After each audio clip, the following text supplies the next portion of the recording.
নমস্কাৰ বন্ধু বান্ধৱীসকল, নৱতক ইউটিউব চেনেললৈ সকলোকে স্বাগতম জনাইছোঁ। তেতিয়াহ'লে আজি আৰু বেছি দেৰি নকৰি প্ৰথমটো খবৰলৈ আগবাঢ়িছোঁ। অসমীয়া চলচ্চিত্ৰ ভাইমন দা চবেই গমেই পাইছে, চিনেমাখন বহুত ধুনীয়া হৈছে আৰু বক্স অফিচতো ব্লকবাষ্টাৰ কালেকশ্যন কৰিবলৈ সক্ষম হৈছে।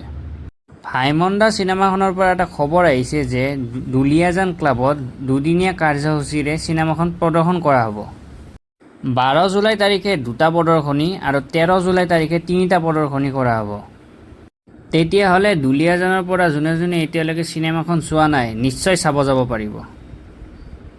বাকী এতিয়া নেক্সট খবৰটিলৈ আগবাঢ়িছোঁ। ৰিচা ভাৰদ্বাজ আৰু সান্নিধ্য ভূঞাৰ এটি নতুন গীত ৰিলিজ হ'বলৈ গৈ আছে। গীতটিৰ নাম হৈছে সন্ধ্যা তৰা। গীতটি শুনিবলৈ কোনে কোনে অপেক্ষা কৰি আছে কমেণ্ট বক্সত জনাবলৈ নাপাহৰিব। নেক্সট খবৰটি আহিছে ডলি চাইৱালাৰ পৰা, যোনে চাহ বনোৱা এটা ইউনিক ষ্টাইলৰ বাবে বহুত বেছি ফেমাছ হৈছিল।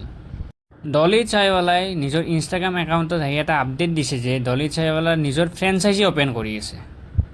কোনোবাই যদি ডলি চাইৱালাৰ ফ্ৰেঞ্চাইজি কিনিব বিচাৰে কিনিব পাৰে। মই আপডেটটো স্ক্ৰীণত দি দিছোঁ, আপোনালোকে ডিটেইলছখিনি ভালকৈ চাই ল'ব। নেক্সট খবৰটি আহিছে প্ৰাজক্তা কলিৰ পৰা। প্ৰাজক্তা কলি হৈছে প্ৰথমগৰাকী ইণ্ডিয়ান ক্ৰিয়েটৰ যোনে ফিচাৰ্ছ হৈছে টাইম 100 ক্ৰিয়েটাৰ লিষ্ট 2025ত। এইটো ক্ষেত্ৰত প্ৰাজক্তাই কেপশ্যন দি ফেমিলি, ফ্ৰেণ্ডছ আৰু ফেন সকলোকে ধন্যবাদ জনাইছে। নেক্সট খবৰটি আহিছে ইউটিউবাৰ ভুৱন বামৰ পৰা। আপডেটটো চাই লাগিছে যে ভুৱন বামৰ নতুন কিবা প্ৰজেক্ট আহি আছে। তেওঁ ইনষ্টা ষ্টৰীত আহি আপডেট দিছে যে storm is coming this Monday. তেতিয়াহ'লে ভুৱন বামৰ নেক্সট প্ৰজেক্ট কি হ'ব পাৰে সোমবাৰলৈ অপেক্ষা কৰিব লাগিব। বাকী আজিৰ ভিডিঅ'টো ইয়াতে সমাপ্ত কৰিলোঁ। ধন্যবাদ।